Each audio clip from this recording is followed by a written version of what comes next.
நெல்லை மாவட்டம் கூடங்குளத்தில் அணு உலை பூங்கா அமைப்பதற்கு எதிர்ப்பு தெரிவித்து பாளையங்கோட்டையில் திருமாவளவன் பி.ஆர். பாண்டியன் உள்ளிட்டோர் பங்கேற்ற பேரணி நடைபெற்றது. அணுசக்திக்கு எதிரான மக்கள் இயக்கம் சார்பில் நடைபெற்ற இந்த பேரணிக்கு அந்த இயக்கத்தின் ஒருங்கிணைப்பாளர் உதயகுமார் தலைமை தாங்கினார்.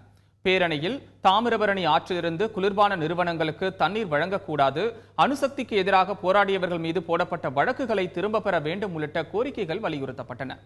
பாளையங்கோட்டை லூதூர்நாதன் சிலையிலிருந்து தொடங்கிய பேரணி தெற்கு பஜார் வழியாக ஜவஹர் திடலை சென்றடைந்தது. இந்த பேரணியில் விடுதலை சிறுத்தைகள் கட்சித் தலைவர் திருமாவளவன், விவசாயிகள் சங்க ஒருங்கிணைப்பாளர் பி.ஆர். பாண்டியன் உள்ளிட்ட 500க்கும் மேற்பட்டோர் கலந்து கொண்டு அரசுக்கு எதிராக கோஷங்களை எழுப்பினர். அணு உலை பூங்கா இங்கே அமைக்கக்கூடாது. கூடங்குளத்தில் ஏற்கனவே நிறுவப்பட்ட 2 அணு உலைகள் முறையாக இயங்கவில்லை, ஒழுங்காக இயங்கவில்லை.